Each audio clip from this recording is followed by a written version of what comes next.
Danes smo imeli za zajtrk med, maslo, mleko, črn kruh pa jabolka, ki so lokalne pridelave. Zelo je bil dober.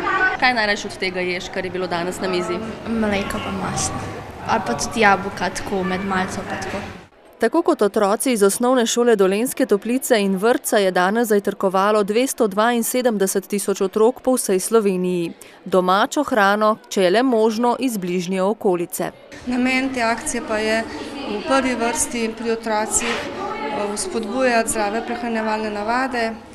Zajtrk je zelo pomemben za dober začetek dneva.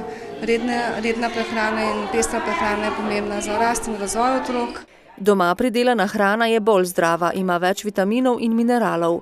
Tega se zavedajo tudi v topliški šoli, kjer skozi vse leto izvajajo različne aktivnosti, še posebej pa v tem tednu.